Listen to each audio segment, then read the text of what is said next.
wabarakatuh.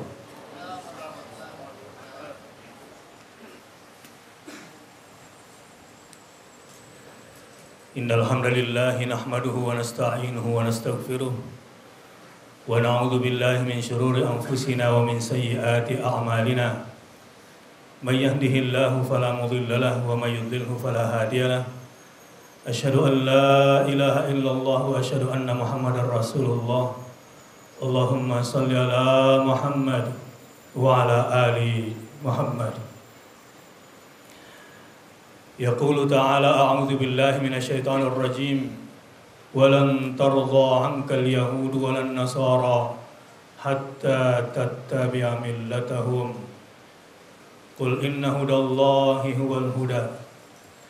Wala in ittaba'ta ahwa'ahum ba'da alladhi ja'aka minal 'ilm malaka minallahi min waliyyi wala nasir. Sidang Jumat rahimakumullah. Ittaqullah haqqa tuqatih wa la tamutunna illa wa antum muslimun. Tema khutbah pada hari ini adalah menyikapi kristenisasi. Menyikapi kristenisasi. Baru-baru ini ada video beredar tentang masifnya gerakan pengkristenan di Indonesia, khususnya video tentang penyebaran Kristen pada acara Car Free Day, pada hari Car Free Day di Jalan Tamrin Sudirman. Dilakukan oleh sekelompok misionaris yang berkedok yayasan sosial, namun dari simbol-simbol yang mereka gunakan khususnya burung merpati adalah simbol kasih sayang dari pihak gereja. Belakangan saya juga mendapatkan beberapa keluhan. Semalam ada seorang putri datang kepada saya bahwa dia yang sedang galau dengan kekasihnya, hampir saja frustrasi, kemudian punya teman yang begitu baik dengan dia dan sudah dianggap kakak sendiri. Sayangnya putri yang sedang galau ini memang cara berpikirnya sebagian besar anak muda Indonesia tidak lagi bersumber pada cara pandang akidah. Cara pandangnya yang penting dia baik sama gue gitu. Yang penting orang itu adil gitu aja. Nggak mau melihat latar belakang agamanya. Apa yang terjadi? Lambat laun kemudian didekati dan kemudian diberikan solusi, tapi bukan tentunya dengan solusi Islam, walaupun anak yang frustrasi yang lagi galau ini anak muslimah. Sampai akhirnya didampingi dengan berbagai cara, dan naasnya bahwa orang yang dianggap baik dan kakak ini ternyata mantan muslimah. Lalu putri yang sedang galau ini diajak ke sebuah seminar, katanya begitu, ikut seminar yuk gitu. Dan ternyata seminar itu di sebuah gedung, bukan di gereja, dan ternyata di situ langkah awal menuju pembaptisan. Untunglah anak ini dengan izin Allah Subhanahu wa taala kemudian menyadari dari kegalauannya dan dia menyesal bahwa dididik bukan dari keluarga yang menjadikan agama sebagai way of life, sebagai din, sebagai cara pandang hidup. Dan perlu diketahui, yang mantan muslimah tadi juga lahir dari seorang ibu muslimah yang ayahnya non-muslim, ya, orang Kristen. Jadi yang ingin saya tekankan bahwa persoalan kenapa anak-anak kita kemudian terkristenkan itu bermula dari rumah. Orang tua yang cuma sibuk cari duit, khususnya bapak-bapak yang sholat Jumat ini, banyak yang autis. Yang dia pikirin duit, karir, bisnis, kerjaan, dan lupa membangun akidah anak. Tugas ayah yang sesungguhnya itu 3. Berapapun pekerjaanmu, berapapun kayaknya kamu, kalau kamu gagal sebagai ayah menanamkan yang 3 ini, berat. Seorang ayah nanti matinya susah, seperti apa yang digambarkan di dalam Al-Quran tentang kisah Yaqub alaihissalam. A'udzu billahi minasyaitonir rajim. Am kuntum syuhada idh hadara Yaqubal maut. Tidakkah kamu saksikan ketika maut mendatangi Nabi Yakub yang punya 12 anak dari keturunan Bani Israel ini nantinya. Ma ta'buduna min ba'di, menjelang kematiannya Yakub menjadi risau sebagai seorang ayah, kira-kira saya lulus enggak ya menjadi ayah? Apa yang kalian sembah selepas kematian ayah? Syukurlah Yakub lulus menjadi ayah karena sudah menanamkan 3 hal di dalam Al-Quran. Qalu na'budu ilahaka wa ilaha abaika Ibrahim wa Ismaila wa Ishaqa ilaha wahida wa nahnu lahu muslimun. Dia sukses menjadi ayah karena satu, telah menanamkan tauhid, sehingga anaknya berkata, ayah, selepas kematian ayah kami akan menyembah Tuhan ayah. Yang dimaksud tentu Allah, tapi kenapa menyebutkan Tuhan ayah? Karena ayahnya lah yang menanamkan tauhid. Hati-hati, banyak pengkafiran di sekolah-sekolah, baik di sekolah Islam maupun di sekolah negeri, walau tidak terang-terangan, hanya cara berpikir sekularisme dan liberalisme. Misalnya cara pandang semua agama sama, lalu menuju kepada doa bersama, yang kadang-kadang dilakukan juga oleh kiai. Ini sudah tidak ada lagi dakwah dan tidak ada lagi lakum dinukum waliyadin. Dan mata-mata pelajaran buat anak-anakku sekalian yang masih SMU, yang SD, yang SMP, baca Quran yang enak ya. Kalau ayahmu lupa mendidik kamu, cari guru, datangi majelis ilmu sayang, agar kalian tidak menuntut ilmu yang sesat, karena ilmu yang kalian pelajari di sekolah ini kering dari cara pandang tauhid, pandang agama. Umumnya mata pelajaran yang diajarkan kepada kalian sangat-sangat materialistik, sangat-sangat duniawi sekali. Jadi kalau kalian nggak ngaji, anak-anakku sekalian, kalau kalian nggak belajar sama ustadz, nggak belajar ke ulama, nggak mau mendengarkan agama, sayangku sekalian, kalian akan dirampas akidah kalian. Bapak-bapak sekalian, betapa meruginya Anda menjadi bapak, menjadi ayah. Kalian besarkan badan anak kalian sebagai ayah, kalian kerja capek-capek, banting tulang untuk anak, tetapi otak anakmu diambil oleh orang kafir, keyakinan anakmu dirampas. Padahal yang ditanya oleh Allah adalah, kalau nanti bapak meninggal dunia, lihat apa yang disembah oleh anak. Syukurlah anak itu mengatakan, na'budu ilahak, wahai ayah, nanti kalau ayah meninggal dunia, aku tetap menyembah Tuhan yang ayah sembah. Yang menariknya adalah na'budu ilahak wa ilaha abaika Ibrahim wa Ismail wa Ishaq ilaha wahida. Ayah, aku bukan cuma menyembah Tuhan ayah, tapi menyembah Tuhan kakek Ibrahim, kakek Ismail, kakek Ishak, dan kami tidak akan sekutukan Allah. Menarik sekali. Jadi bangga sekali anaknya itu sama bapaknya, karena bapaknya bukan cuma cari duit. Anak itu kalau ngelihat bapaknya sudah melakukan kekerasan di rumah, apalagi sampai ada suami satu rumah tapi nggak satu ranjang sama istrinya, itu suami pengecut, suami tidak bertanggung jawab. Tunggu nanti kamu akan dihukum oleh anakmu sebagai lelaki pengecut. Kamu bertanggung jawab sampai akhirat sebagai seorang suami.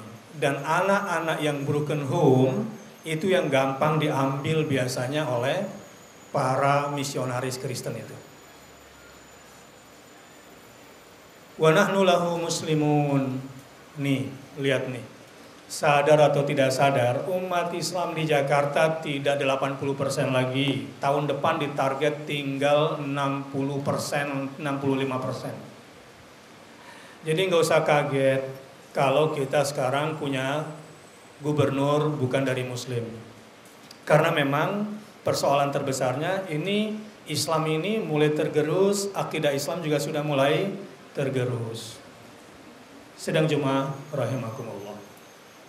Yang ketiga, yang sukses itu di rumahnya menyikapi kristenisasi ini adalah harus bisa mengatakan wa nahnu lahu muslimun. Selepas kematian ayah nanti yang ketiga, setelah mentauhidkan Allah, tidak syirik kepada Allah, kami hanya tunduk kepada agama Allah, wa nahnu lahu muslimun. Dan hanya kepada Allah lah kami berislam, kami menyerahkan diri. Sejarah kristenisasi di Indonesia itu sejak zaman Portugis dulu, ya, sejak tahun 1800-an, mulai dari Sulawesi Utara, nanti tahun 1900-an sampai ke Sumatera dan masuk ke Jawa. Itu dilanjutkan oleh Belanda, udah dari dulu. Tapi mereka memang tidak pernah berhenti. Itulah makanya ayat yang saya baca tadi, walan tarda ankal yahudu walan nasara hatta tattabi'a millatahu. Orang Yahudi, orang Nasrani tidak akan pernah rela dengan cara kamu beragama. Maksudnya begini, kalian jangan coba-coba sok toleransi meminta ridhonya orang Yahudi, toleransi minta ridhonya orang Nasrani, walan tardo. Itu kekeliruan besar. Nih, kalian berusaha toleransi, seperti apapun toleransi kalian, dia nggak akan rela sebelum hatta tattabi'a millatahum, sampai kamu mengikuti milah mereka. Milah mereka itu apa maksudnya ya? Lifestyle mereka, gaya hidup mereka seperti agama yang mereka anut.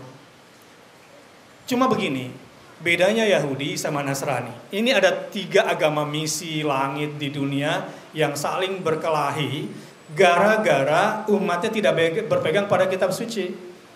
Artinya, saya berbicara di sini tidak akan berpikir untuk membunuh Yahudi dan Nasrani kalau mereka berpegang kepada pernyataan yang sama. Ini toleransi yang benar nih begini. A'udzubillahi minasyaitonirrajim. Qul ya ahlal kitabi ta'alau ila kalimatin sawa'in bainana wa bainakum alla na'budu illallah wa la nusyrika bihi syai'a. Wahai ahlul kitab Yahudi dan Nasrani, yuk kita ketemu yuk pada kalimat yang sama. Apa kalimat yang sama itu? 1, alla na'budu illallah, jangan sembah selain Allah. Enggak ada di dalam Bible yang menceritakan Tuhan itu 3, kagak ada. Nggak ada, cari ayatnya di Bible yang menceritakan bahwa Tuhan terlahir pada tanggal 25 Desember, kagak ada. Apalagi ceritanya Tuhan mati, Eli Eli lima sabakta, itu nggak ada. Pernah terjadi perdebatan antara pendeta sama ustadz, kira-kira begitu. Ini kejadiannya bukan di Indonesia. Mereka menyitir bahwa yang dimaksud Tuhan kelahiran ini begini, yang disebut Tuhan itu mati di ini gini. Aduh, ribet deh. Ayatnya sudah jelas. Masa Tuhan bisa mati? Masa Tuhan dilahirkan? Jadi, kalau kita bicara akidah, begini. Simple aja. Tiba-tiba si ustadz setelah berdebat sama si pendeta ini dibisikin sama sopirnya. Setelah dibisikin sama sopirnya, tiba-tiba wajah si ustadz ini seperti muram, bersedih sekali. Si pendeta nanya, Ustadz, kenapa Anda habis dibisikin sama sopir Anda kok tiba-tiba jadi sedih kayak gini? Iya, saya dapat informasi kalau malaikat Jibril sudah wafat. Ketawalah si pendeta. Gila lo, gimana mungkin malaikat bisa mati? Di mana otak lo? Gitu kira-kira. Lalu si Ustadz bertanya, ya kalau Tuhan aja bisa mati, kenapa malaikat gak bisa mati? Gitu. Ini maaf, seloroh saya ini sebagai logika untuk membentengi akidah anak muda, karena kalian ini sering dibohongin nanti. Tidak ada agama di luar Kristen yang mengakui Isa Al-Masih atau Yesus itu sehebat Islam, tidak ada. Bahkan orang Kristen sendiri tidak bisa secerdas Islam memahami Yesus. Contoh, satu-satunya agama non-Kristen yang mengakui Isa Al-Masih sebagai nabi yang mulia hanya Islam, betul? Satu-satunya agama yang mengakui bahwa Yesus itu bisa menghidupkan orang mati cuma Islam. Satu-satunya agama yang mengakui bahwa Yesus itu bisa menyembuhkan orang buta dan penyakit kusta yang belum ada obatnya cuma Islam. Itu toleransi yang diajarkan oleh Islam. Jangan lebay, ya. Ikut doa bersama, ngaji di gereja, apalagi suruh ngucapin Natal. Saya tuh suka bingung sama kiai yang diminta apa hukumnya ngucapin Natal. Lawang Yesus aja belum tahu kapan dilahirkan, udah masa Tuhan ada hari kelahirannya. Ini kerjaan Konstantin. Ya, raja yang dulu penganut agama ateis yang pura-pura masuk Kristen, dia yang menetapkan bulan itu cuma 10. Orang Kristen belakangan punya bulan 12 itu setelah Islam, ikut Islam belakangan. Karena cuma Quran yang bilang 1 tahun itu 12 bulan. Inna iddatash syuhuri indallahi 12 syahran. Sesungguhnya hitungan bulan dalam 1 tahun itu 12 bulan. Orang Kristen dulu penganutnya itu, misalnya bulan apa? Bulan September itu bulan 7. Bulan Oktober itu bulan 8.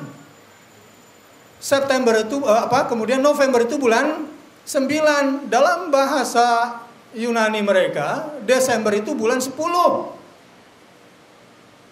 Jadi blow on lah orang Islam yang ikut tahun baruan, ya, dengan berbagai macam polanya itu pola memperingati pergeseran Tuhan matahari ke arah selatan. Ya, cuma karena umat ini nggak punya akidah yang kuat, jadi gampang dibohongin. Coba lihat malam tahun baru itu kembang api, tiung, bam, 300.000, tiung, bam, 600.000. Itu sebuah perbuatan sia-sia yang diharamkan oleh agama. Sidang Jumat rahimakumullah. Jadi sejarah penkristenan ini kalau kita lihat ya, dari zaman Portugis ke zaman Belanda, mendapatkan hambatan sedikit di zaman Jepang, kemudian masuk lagi sampai tahun 1950, begini ceritanya. 1. Mereka bukan cuma mengkristenkan kita. Ini ada dalilnya. Dalam kitab Matius mereka tercatat itu. Jadi mengkristenkan orang itu sebuah perbuatan suci, perjuangan suci yang gak mungkin bisa di stop. Pernah terjadi perdebatan pada tahun 73 di Dewan Pertimbangan Agung pada masa Soeharto dulu. Kristen nilai yang gak berani, yang gak mau menerima. Dan sekarang ada SKB 3 menteri Kristen juga yang melanggar karena mereka gak akan pernah berhenti. Walantarto. Cuma bedanya Kristen sama Yahudi begini. Yahudi itu tidak mengajak orang ke agama Yahudi, tidak. Karena bagi mereka, yang boleh beragama Yahudi adalah yang keturunan Yahudi. Anda misalnya nih kagum banget sama Yahudi, keren banget, pinter gitu kan. Anda kagum lah saking bodohnya gitu kira-kira.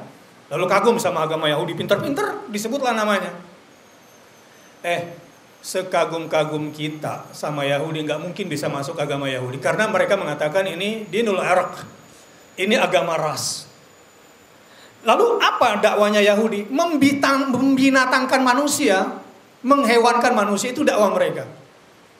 Jadi keberhasilan mereka orang Yahudi, walan tardu angkal Yahud, bukan kalau kamu dari Islam pindah ke Yahudi, enggak. Kalau mereka berhasil membinatangkan kamu dan kamu jadi hewan tunggangan mereka.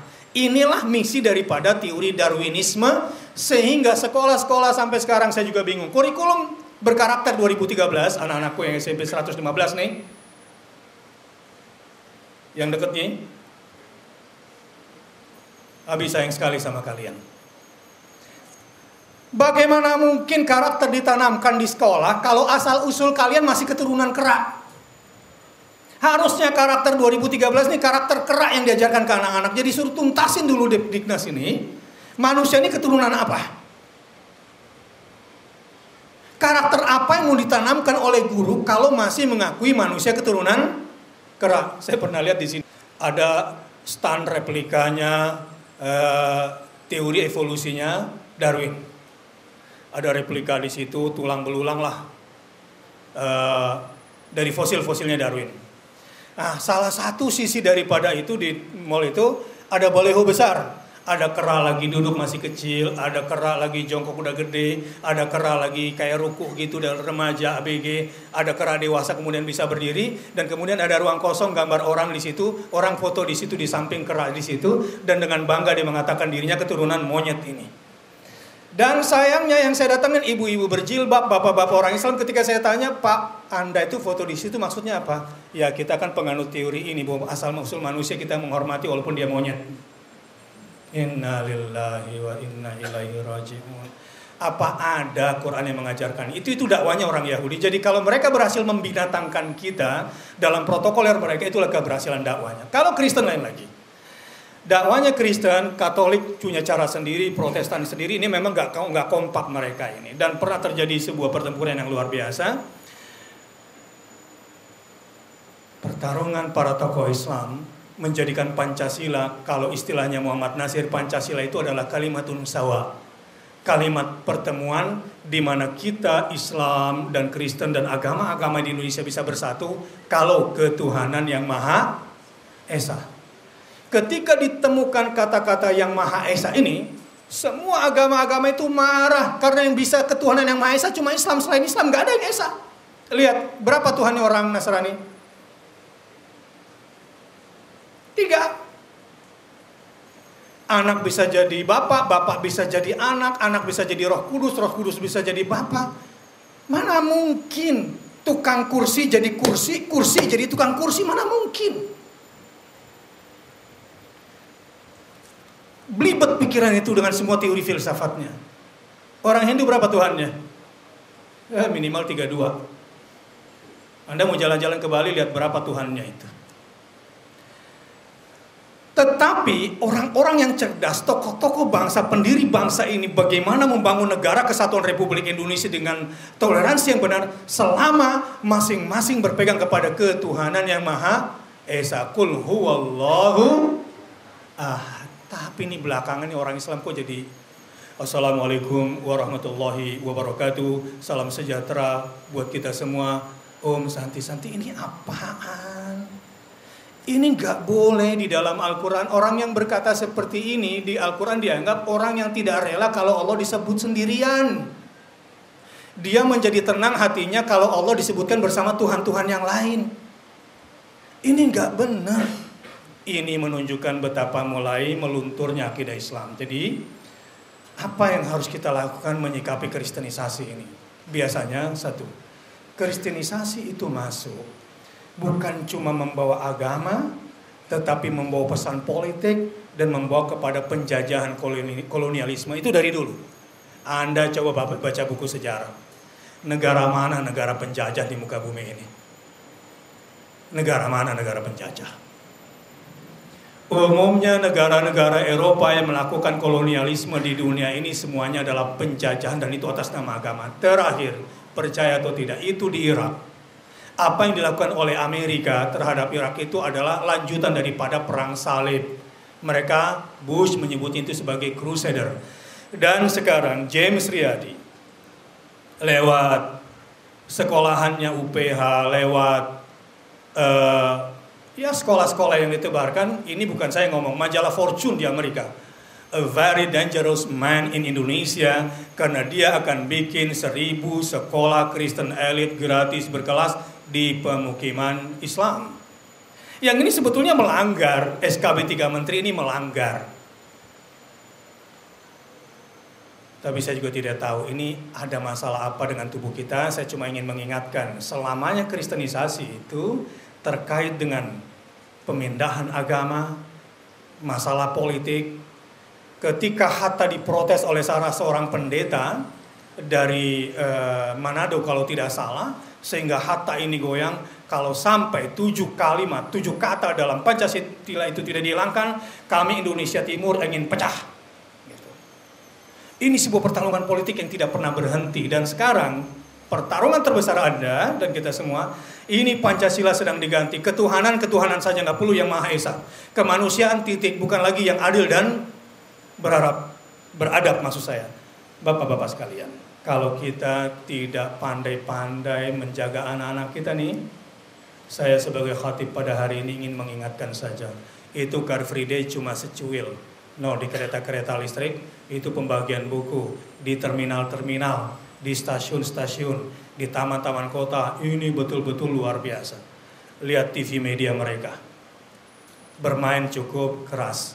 Nah, saya menyampaikan ini kepada bapak-bapak sekalian, sidang Jumat rahimakumullah. Jaga akidah anak kita.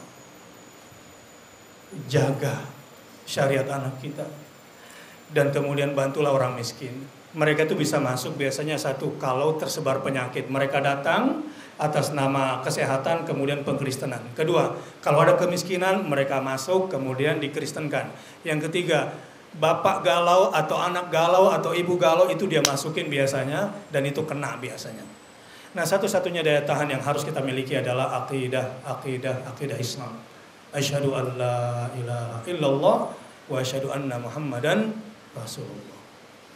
Qul inna hudallah wal huda. Jadi cara efektif dianjurkan oleh Al-Quran kalau ingin kuat menghadapi kristenisasi, katakan Qul inna hudallah, sesungguhnya petunjuk Allah, hidayah Allah, huwal huda, itulah petunjuk yang sebenarnya. Kalau Anda ingin debat, Ustadz nggak gitu deh kayaknya, Ustadz kita harus toleransi, Ustadz kita harus memahami lingkungan. Saya bacakan ayat buat Anda. Ya, a'udzubillahi minasyaitonirrajim. Sebetulnya apa sih yang mereka mau dari balik kristenisasi itu apa sih? Ini bukan kata gue. Ini kata surah di dalam Al-Quran. Saya bacakan surah An-Nisa ayat 89. A'udzubillahi minasyaitonirrajim. Wadda katsirun min ahlil kitabi law yaruddunakum min ba'di imanikum kuffaran. Mereka ingin sekali dari kalangan ahlul kitab itu, Yahudi dan Nasrani itu, mengembalikan kalian kepada kafir lagi. Kok bisa ya Ustadz mereka melakukan itu? Kayaknya nggak gitu deh. Hasadan min indi anfusihim, karena kedengkian yang ada di dalam hati mereka. Saya nih memang terlalu saklek melihat Al-Quran. Pemimpin kafir itu yang penting adil, yang penting kerjanya. Oke, itu menurut Anda. Kalau menurut saya, la tattakhidhu bitanatan min dunikum la ya'lunakum khabala. Yang namanya pemimpin kafir di negeri anta beranta di sono, enggak akan henti-hentinya mendatangkan bahaya buat kamu. Enggak kok, kayaknya ngomongannya kayak gini. Ya Allah, waddu ma'anittum, yang mereka mau itu sesuatu yang nyusahin lu, nyusahin kamu, itu kata Allah. Enggak kok kayaknya mereka tuh perhatian banget, kerjanya profesional. Qad badatil baghdha'u min afwahihim. Dari mulutnya aja udah jelas sekali, nyata, tidak menyukai Islam, tidak menyukai agama kamu. Kayaknya nggak gitu Ustaz, dia tuh nggak kasar, itu bentuk kasih sayang dia, bentuk ketegasan, bentuk keadilan. Wa ma tukhfi suduruhum akbar. Al-Quran yang bilang yang disembunyikan di hatinya jauh lebih parah. Titik, sudah. Sedang Jumat yang akumullah. Tugas saya, Allahumma syahad. Saya nggak punya retorika, saya cuma ingin membacakan ayat Allah. Ya Allah, aku sudah sampaikan kepada umat Islam di Jakarta. Mudah-mudahan kita menjaga anak kita semua, menjaga keluarga kita semua dari colongan-colongan akidah ini. Barakallahu li wa lakum fil Qur'anil Karim wa nafa'ani wa iyyakum bima fihi minal ayati wa dzikril hakim wa taqabbala minni wa minkum tilawatahu innahu huwal ghafurur rahim.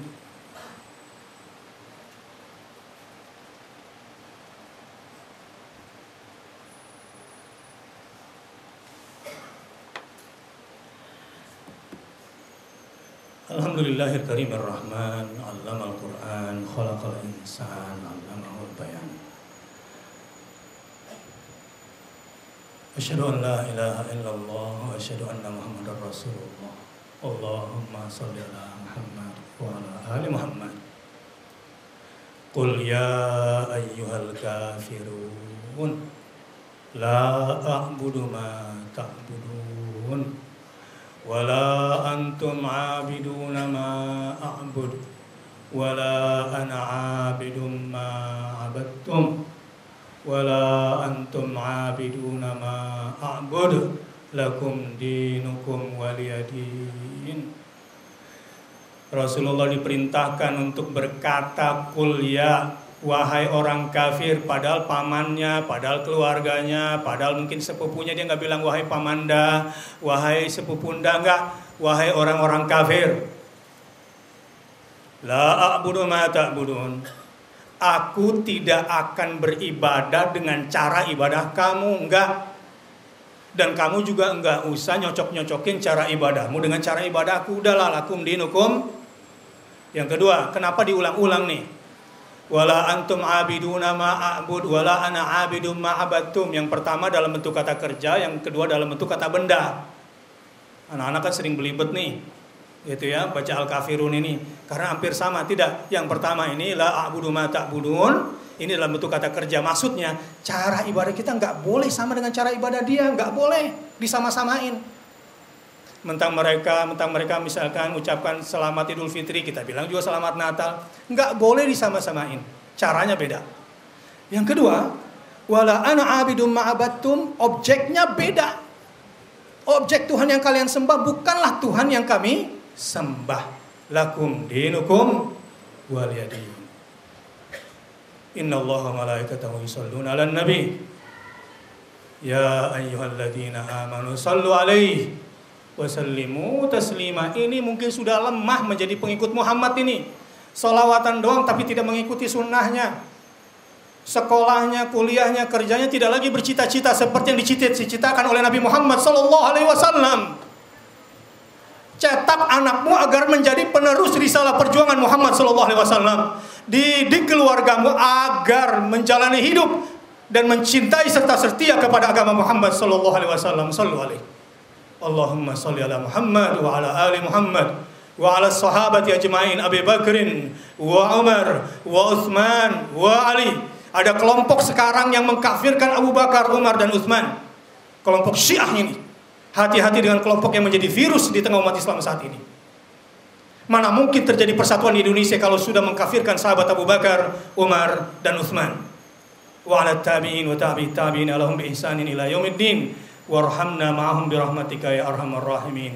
Allahumma ighfir lil muslimina wal muslimat wal mu'minina wal mu'minat al ahya'i minhum wal amwat innaka sami'un qaribun mujibud da'wati ya qadhil hajat. Rabbana zalamna anfusana wa illam taghfir lana wa tarhamna lanakunanna minal khasirin. Allahumma inna nas'aluka ridhaka wal jannah wa na'udzubika min sakhatika wan nar. Rabbana hab lana min azwajina wa dhurriyyatina qurrata a'yun waj'alna lil muttaqina imama. Rabbana atina fid dunya hasanah wa fil akhirati hasanah wa qina adzaban nar. Ibadallah, innallaha ya'muru bil adli wal ihsan wa ita'i dzil qurba wa yanha 'anil fahsya'i wal munkari wal baghi ya'idukum la'allakum tadhakkarun. Fadhkurullaha al-'azima yadhkurukum washkuruhu 'ala ni'amihi yazidkum wa la dzikrullahi akbar wallahu ya'lamu ma tasna'un.